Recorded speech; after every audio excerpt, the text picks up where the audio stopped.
In your United States history book, chapter 16, session 5, the home front, North and South. So we went over the entire war and all the battles and what was going on in the midst of war.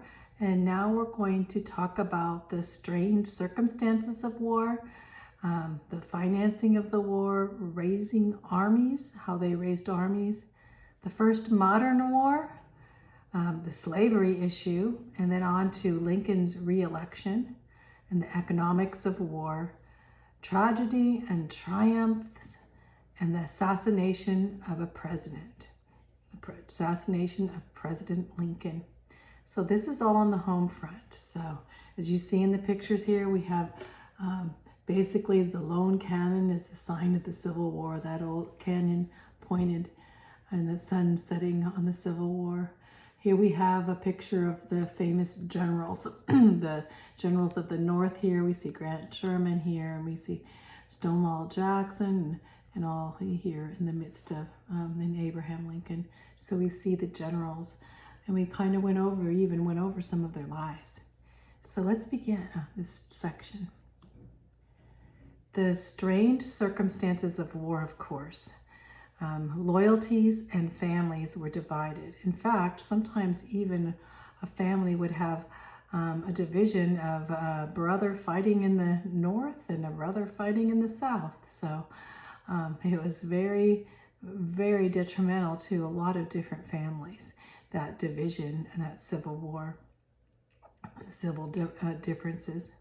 Also, there would be special economic and political problems during this time, and very constrained circumstances all over America, all over the United States. Here we have some pictures of slavery here, and the slaves being set free. Where would they go? What would they do? Onto the devastation of life in the midst of many, many families losing loved ones. Onto many coming back, many of these young men coming back maimed and depressed, psychologically, mentally, physically, spiritually, in the midst of the hard times of war. How did they finance the war? So let's look on the financing of the war. First of all, let's look at the Union. The North faced less difficulty than the South because they had more assets, let's just say that. But President Lincoln increased taxes first. And he increased taxes and also increased tariffs on those things that we would import or export. In fact, the taxes were 47% highest in history at this time. And he also went into high internal revenue taxes and a temporary income tax. The first ever levied income tax by the federal government was during the Civil War with President Lincoln. First income tax, another question. So also he decided to sell war bonds, as although all the taxes were these taxes were increased, they didn't do the job. He needed more money. So he decided to sell these war bonds. What were war bonds? They were basically to paid in the future. You buy the war bond and you have interest as the war bond develops into more money, and in the future you will be paid interest on your money that you loaned the government. The National Banking Act of 1863 was the bank actually that would buy these war bonds.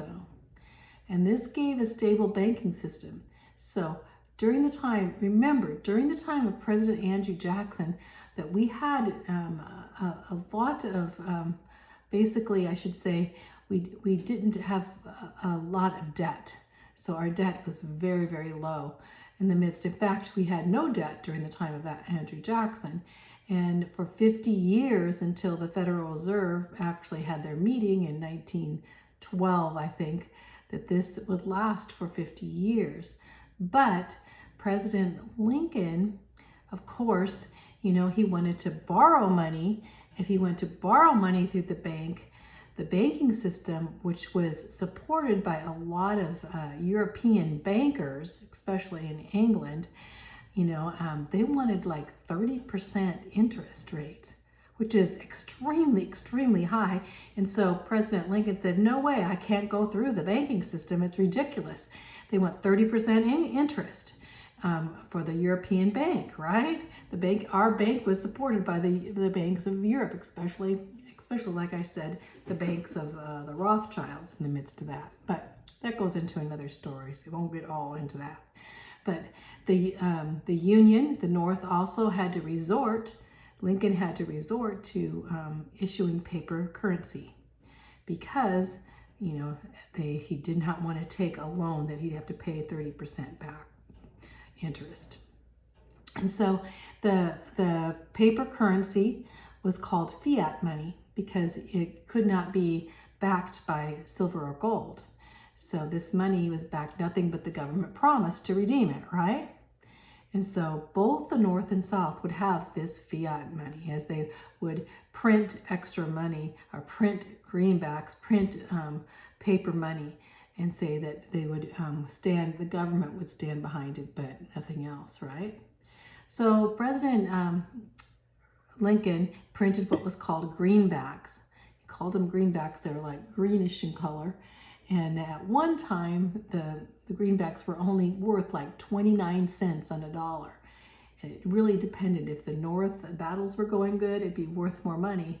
If the battles weren't going too good, then it wouldn't be worth so money. So here's some pictures of Congress. This is authorized $50 million through the interest-bearing demands. Anyway, it talks about the greenbacks here. Now let's talk about the South. The Confederate financial woes were much more. They were extreme difficulty, especially in their economic problems that they were having after the war and even during the war. Most Southerners had very little capital to rely on.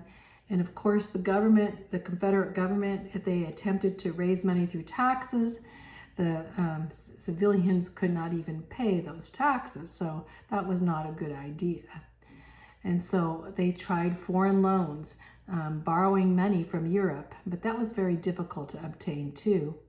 As the Europeans, they felt that the South were very much of a financial difficult, and that they would not be able to pay back interest. So they too had the issue of fiat money. Remember, that fiat currency was contingent on the Southern victory. So as they issued the currency, as the South chances of victory fell, the currency would cause so much inflation. $1.5 billion of Confederate currency issued would fall in price down to the point of, at the end here, the Confederate dollar was only worth 1.5 pennies, 1.5 cents in gold and silver. So it went from a dollar value all the way to 1.5 cents, 1.5 cents. That's a huge fall, right? Especially in the midst of the Confederates losing their battle. So $1.5 billion of Confederate currency were issued, and this caused the prices to skyrocket in the South. Breakfast for 3 people would cost $141, and flour would cost $1,000 per barrel for flour. And if you wanted to buy a pair of shoes, you were going to pay $200. And these were extravagant because really, in that time, they didn't have the money at all to do this. So it brought the Confederate financial woes to a high, right? When a person could not buy food, shoes and such like that because their money wasn't worth anything. How about raising armies? How did they raise the armies? Well, both the North and the South, they did give money rewards for recruits. So to recruit in the beginning, they said, we'll actually pay you this such and such to recruit you, and they did. But as time went on, they had to have a draft system. A draft system was basically that any able-bodied man in the South between 18 years old to 45 years old, and in the North between 20 and 45 years old, would be put in a draft and actually picked out, they would actually pick out their names, you know, blindfold them, pick out the name there, and whoever came up would be drafted into the army, would have to go. Well, the draftee, the person that was drafted, they could hire a substitute. It was very expensive, but they could hire. In the North, they actually had an exemption fee. If you paid $300, you wouldn't have to go to war. So, which really made it a hard thing for those that were poorer, because they would have no exemption, right? So if you were wealthy, you could actually pay somebody else to take your place. And of course, certain groups in the North, they protested the draft, and some people in the North, they really did not even believe in the Civil War, and basically sending, you'll find some of those, especially the Copperheads, did not believe in following what Lincoln said. And so they did have protests in the North against the draft. So here's some notices of draft. Here we have 9 months service. Is the draft, some of the posters that were put off for the draft. And of course, this was the first modern war when we talk about wars, because they had a lot of new technology that they never used in other wars, especially in Europe. So now they had new repeating rifles that would shoot more than one bullet at a time, right? And they had cannons that had refiled bores, you know, picture the cannons. They had various bombs that were available too, that they had put together. Another thing is they had balloons for aerial observation. Here's a balloon. So they put the balloon up so they could see what's going on in the midst of war, right? But one of the biggest things was the camera, photographs, because now they could take pictures that we even have today, pictures taken of the Civil War by these photographers and these war correspondents that would go. And they would take pictures, and they would put these pictures in newspapers back, especially in the North, in like New York or whatever. The newspapers would print these pictures of what was going on in the war, so people could see the atrocities of war and what was happening in the midst. So very important. First time in modern history that we have a camera of pictures, not just drawings of what was going on in the midst of the Civil War. And Lincoln, the North, President Lincoln, he could communicate with those generals and stuff by telegraph now. And so this is very important. The South didn't have the telegraph, so they had a harder time communicating than the North did. But of course, now with the telegraph, just in seconds, they can tell their generals what to do, or communicate with those that they were in charge of, right? Another thing, they had dugouts and trenches, which they never really had before. And also they had ironclad ships. These ships were clad in iron as battleships. Before this time, you had regular ships, not battleships, that had cannons and iron and covered with iron. Unusual. And so now in the modern times, they had a lot of refined, so they had a lot of new war tactics. Okay, let's talk about Europe. We kind of talked about it before. So Europeans, they really wanted the southern cotton because they wanted clothing, and they needed it for, their people. And the cotton, in the midst of all of this, they had industry that would actually add to the need for cotton. And so the senator of South Carolina, in fact, before the war said, "You dare not make war on cotton, do you?" He said to the North, because he basically saying, you start making war with cotton, and Europe is going to come in and say, we want cotton, so we're going to support the South, which the Confederacy was counting on, right? So if the Europeans, especially Great Britain and France, recognized the Confederacy, then the South would have a good chance of succeeding and a success in succeeding from the Union. And not only that, the South would have a good chance of being its own nation. But without Europe, hopes would be pretty dim. Great Britain, France were very sympathetic to the South in the beginning. Why? Because later the whole cause of the Civil War would change from succeeding from the Union to issue of slavery. So they, in the beginning, thought they could get cotton at low prices without duties. They thought France actually was waiting to see if Great Britain would recognize the Confederacy because they liked their cotton too. And then even Napoleon in France, he just thought, well, you know, if the Union's divided, maybe they won't have the Monroe Doctrine. Remember, the Monroe Doctrine was that in Latin America. So he said, if maybe they'll forget their foreign documents, and then we'll go into South America and Latin America and take over some of those countries down there, and they won't even know or care to stand up for them. So just weird ideas, but that's what they were thinking. Then what happened, the Trent Affair, and this had to do with Great Britain. So Union ship stopped this other ship called the Trent, stopped the Trent and captured that there were 2 Confederate Southern commissioners going to Europe. So they said, okay, the steamer Trent was a Great Britain, one of their ships, and it had some Confederate commissioners on it. So this was a violation of the principle of the War of 1812. So the British were indignant, like, oh, you're stopping us. What are you stopping us for? And now you're going to be searching our ships. So Great Britain sent 9,000 troops to Canada to be ready for war. If the North were going to start stopping the British ships, this would be in violation, and Great Britain could declare war on the Union, right? But luckily, Abraham Lincoln disclaimed the captain and freed the commissioners, and he prevented war with Great Britain because he knew we cannot chance a war with Great Britain joining the South, right? The Confederate ship, the Alabama dispute.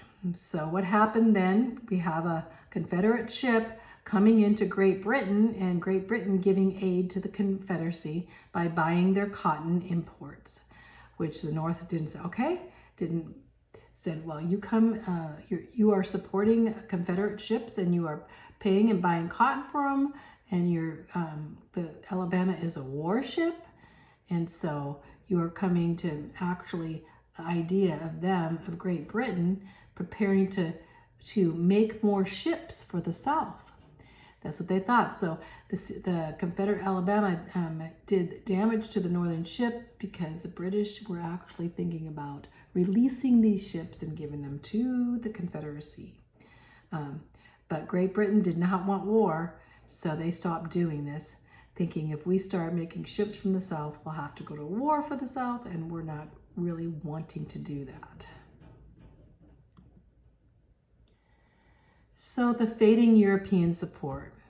So Lincoln thought the best thing to do, which he wanted to do even in the beginning, was the Emancipation Proclamation to freeing all of the slaves in the Southern Confederacy. So on January 1st, 1863, he did this. He put forth the Emancipation Proclamation, not only to free the slaves so that they could join the Union Army, but that Great Britain now would not want to back the Southern Confederacy because Great Britain could not morally support them. You see, Great Britain had already abolished slavery, and they did not want to go to war to promote slavery at all. So this hurt the Confederacy, as the states, the countries of Europe did not want to get involved in a slavery issue, because they had their problems dealing with this issue on their own and had come through it. The slavery issue. What about the issue of slavery? Well, Lincoln, he knew slavery was wrong, and he made it clear early that the war was being fought to preserve the Union, not necessarily the slavery issue, although it was an issue. The Union would surely lose loyalty to the border states. So what he did, he wanted to abolish slavery, but he'd start with not the border states, but he'd start with the Confederacy, those that had succeeded first. So the abolitionists in the North, they condemned Lincoln, President Lincoln, for not dealing with the slavery issue. Said you should have dealt with the slavery issue right in the beginning of this war, and he didn't. And the reason he didn't is he was trying to deal with the issue of slavery in a softer, more easier way than war, but it ended up war. In 1862, he abolished slavery in Washington, D.C., and the slavery was abolished in all of the territories and in the North. For the Mason-Dixon line, before the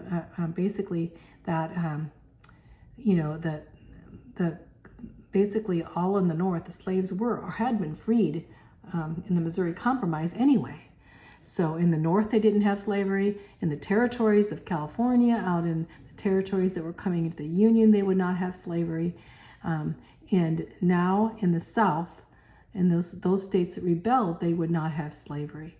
But the border states hadn't really been affected yet, and Lincoln was politically kind of leery about doing this in the beginning because he thought if those border states join the Confederacy, we're going to be up a creek, right?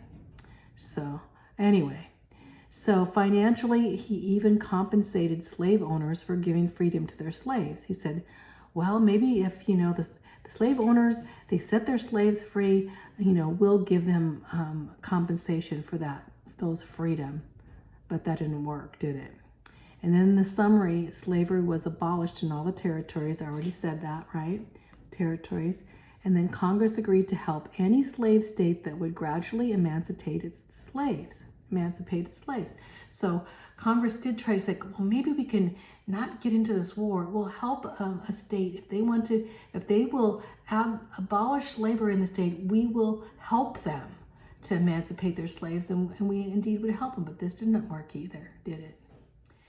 But Lincoln said, my paramount object in this struggle is to save the Union. His heart was to save the Union any way that he could save the Union. That was number one. The issue of slavery became number two at that point.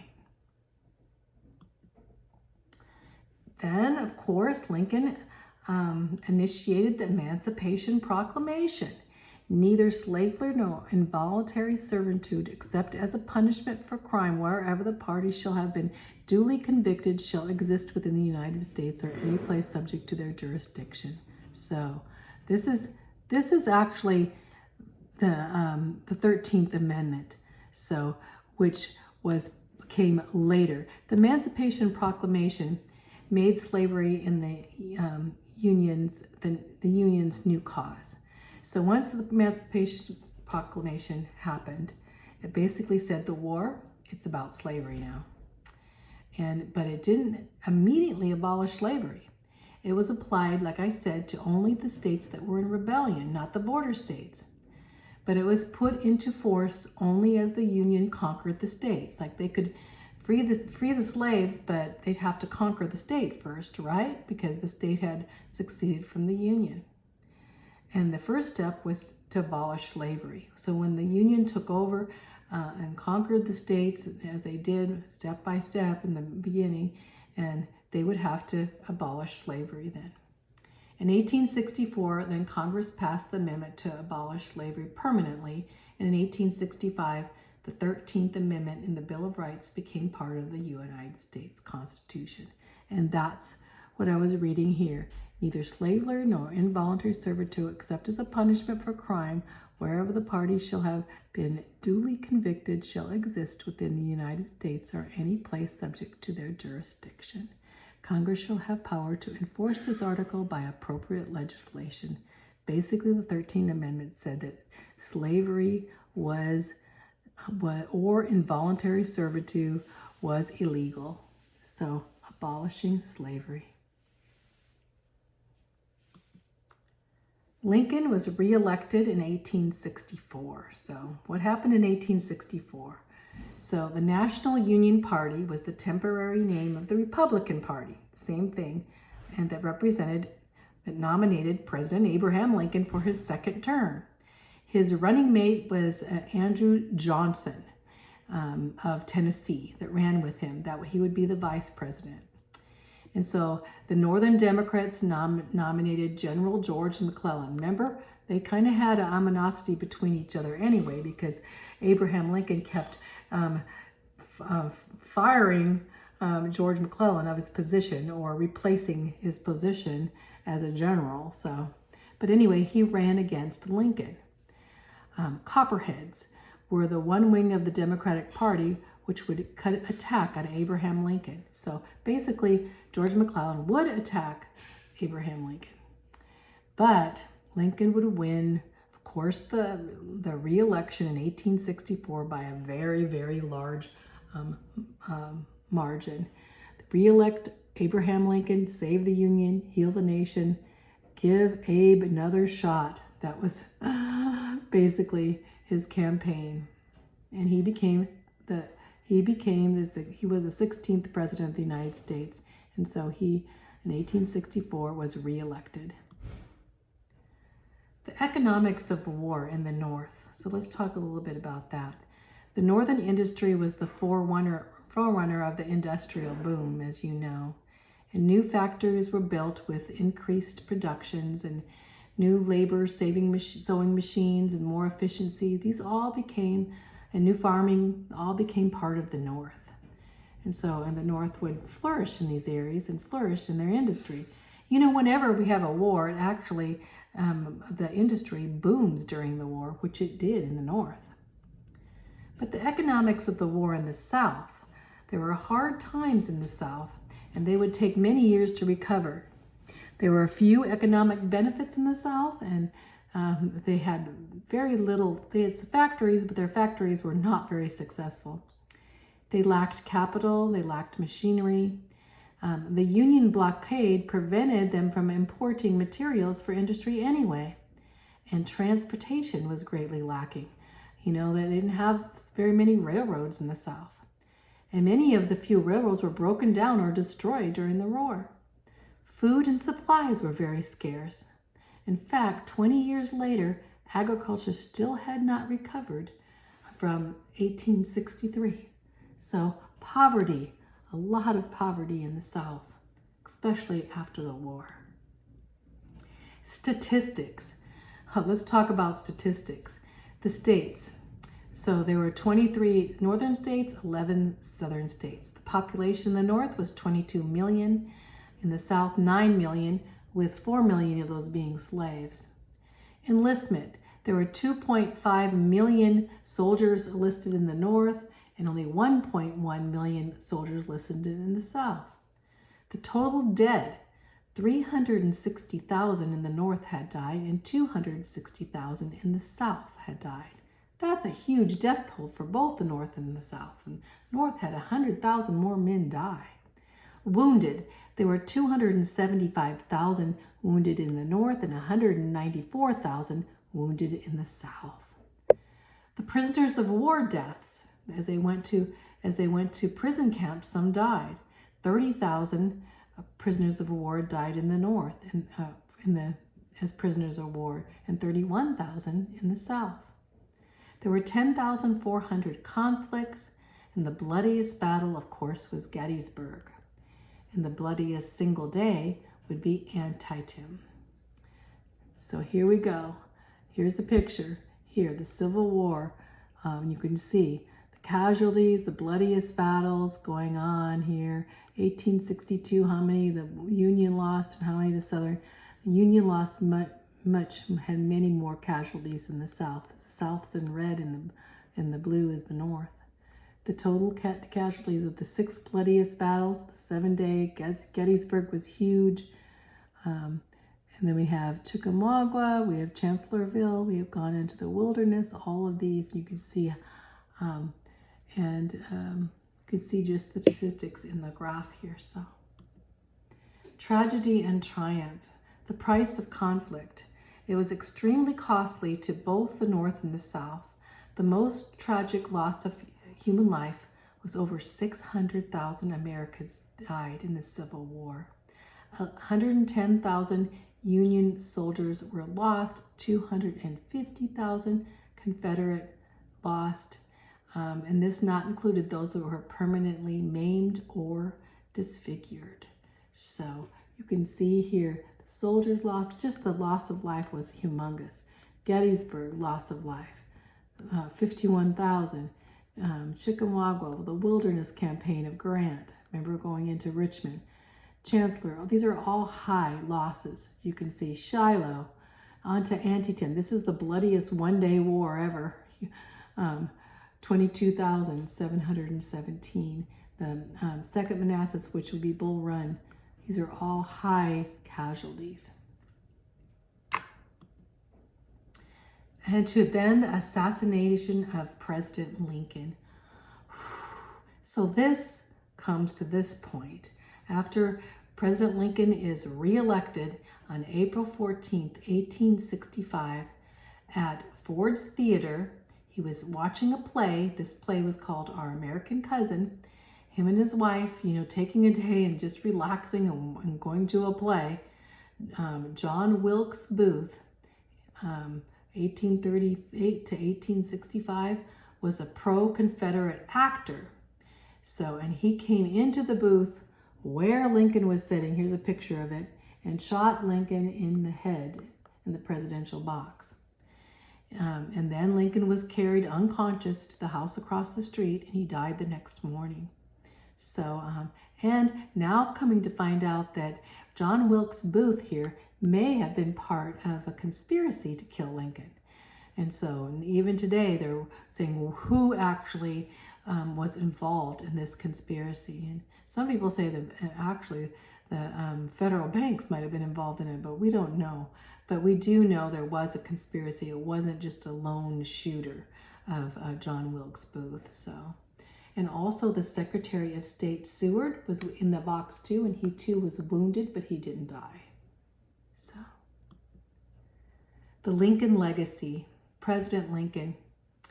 So after Lincoln died, of course, he was considered a hero, but he intended to do the best to see the South restored. He wanted to go and have the South reconstructed and wanted to help the South. But his death threw these plans into the hands of those who did not share his vision. So now who would help the South? Who would help restore the South and Reconstruction? The Reconstruction would not go very well without Lincoln's view, Lincoln's legacy. Lincoln believed out of the horror of war would come good for the entire nation. War had been fought for a purpose that neither side understood. He said, "The will of God prevails. In the present Civil War, it was quite possible that God's purpose is something different from the purpose of either party. And yet, the human instrumentalities, working just as they do, are the best adaptation to effect his purpose." So what is he saying? He said, maybe God's purpose is above this. This is man's doing, our war. But maybe God is going to turn this around some way for his glory. That was Lincoln's legacy.